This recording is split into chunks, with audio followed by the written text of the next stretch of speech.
Saya Damianus Dolu SPDGR dari SMA Negeri 1 Nubatukan. Karya inovatif saya kali ini diberi judul Pengembangan Alur Metode STAT untuk Pemulihan Literasi dan Numerasi melalui pendekatan RME atau Realistic Mathematics Education. Sebagai refleksi awal, saya melakukan dua pertanyaan refleksi kepada guru-guru terkait seberapa besar pemahaman dan penalaran peserta didik dan sejauh mana pemahaman Bapak Ibu mengintegrasikan literasi dan numerasi dalam proses pembelajaran. Hasil refleksi ditunjukkan pada diagram ini.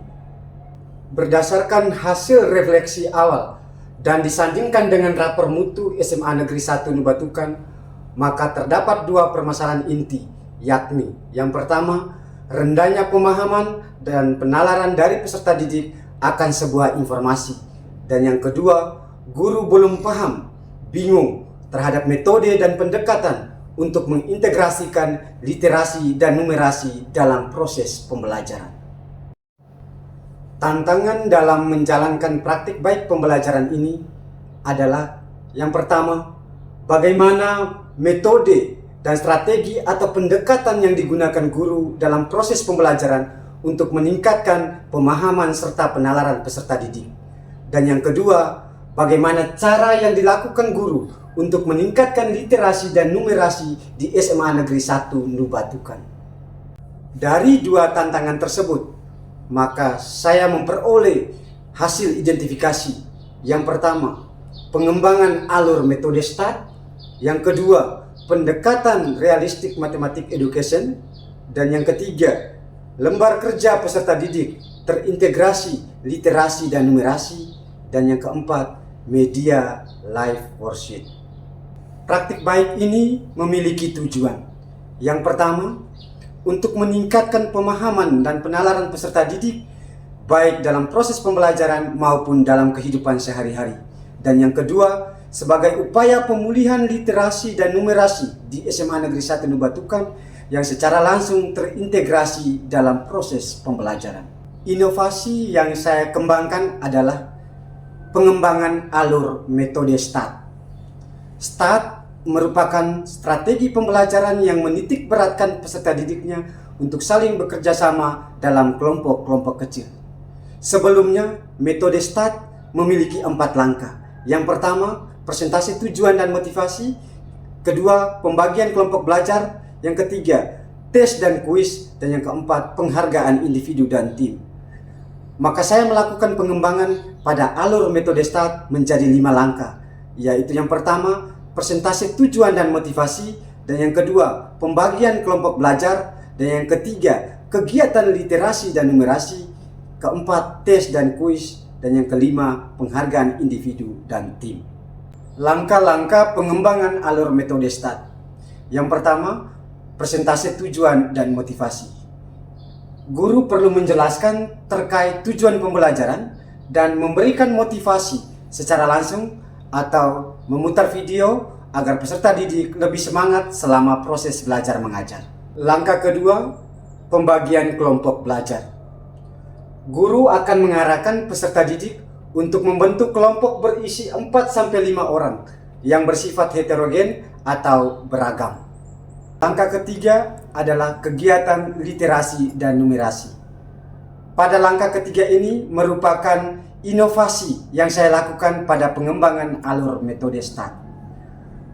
Membiasakan literasi membaca 2-3 menit dimulai dari kasus 1 dalam LKPD yang sudah terintegrasi literasi dan numerasi menggunakan media live worksheet.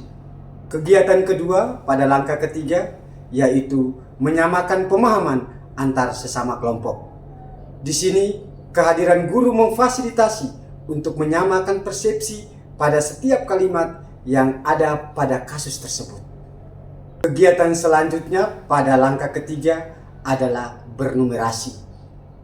Pada kegiatan ini akan sangat mudah karena peserta didik sudah pada sampai tingkat pemahaman atas kasus di atas. Kegiatan numerasi tentunya terkait konsep dan penalaran, maka peserta didik akan sangat mudah menyelesaikannya.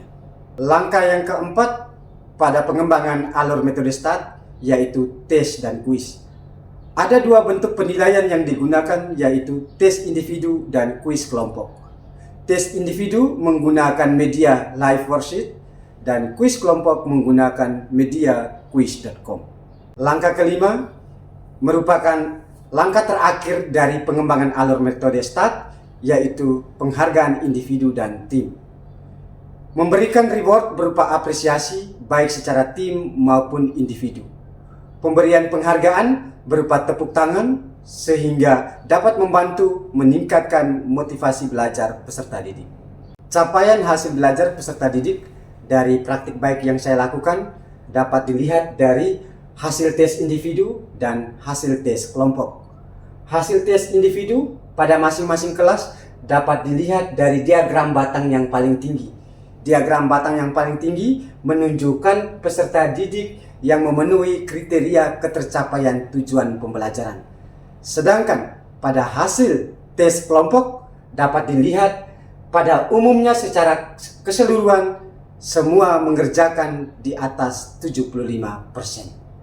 Berdasarkan capaian belajar peserta didik menunjukkan bahwa pengembangan alur metode START melalui pendekatan realistik mathematics education memberikan dampak positif pada hasil belajar serta dapat meningkatkan pemahaman dan penalaran peserta didik pada kompetensi literasi dan numerasi. Maka kesimpulan atas praktik baik yang saya lakukan adalah pengembangan alur metode START untuk pemulihan literasi dan numerasi melalui pendekatan realistik mathematics education dapat menjadi alternatif solusi bagi guru untuk meningkatkan pemahaman serta penalaran peserta didik, khususnya mengintegrasikan literasi dan numerasi dalam proses pembelajaran.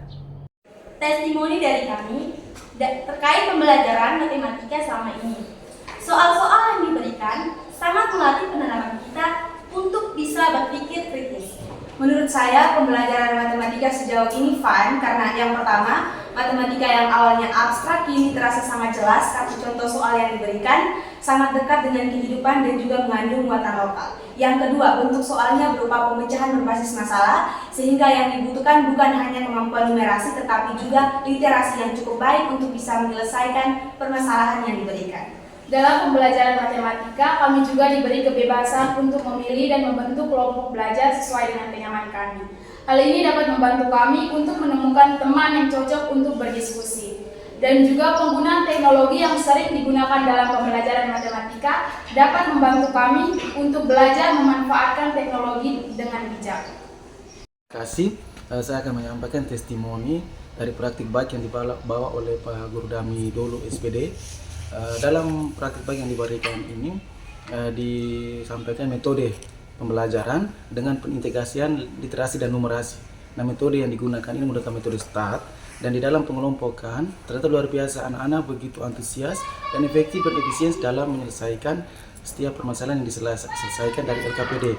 Nah, dalam pemahaman soal literasi dan numerasi di dalam pembelajaran tersebut anak-anak begitu antusias dan mampu menyelesaikan dengan pemikiran mereka sehingga metode pembelajaran yang digunakan itu sangat efektif dalam pembelajaran. Nah, metode ini mungkin digunakan Bapak Ibu Guru dalam meningkatkan kualitas mutu dan pendidikan dalam proses pembelajaran anak-anak. Terima kasih. Nikolaus Honi selaku PLT Kepala SMA Negeri 1 Nubatukan memberikan apresiasi kepada Bapak Guru Damianus Dolo yang sudah membagikan praktek baik tentang pengembangan alur START, integrasi literasi dan numerasi pada proses pembelajaran. Semoga hal baik ini dapat menjadi alternatif solusi bagi Bapak Ibu Guru di SMA Negeri 1 Nubatukan untuk menjawab kekhawatiran selama ini tentang bagaimana cara mengintegrasikan literasi dan numerasi dalam pembelajaran di kelas. Terima kasih.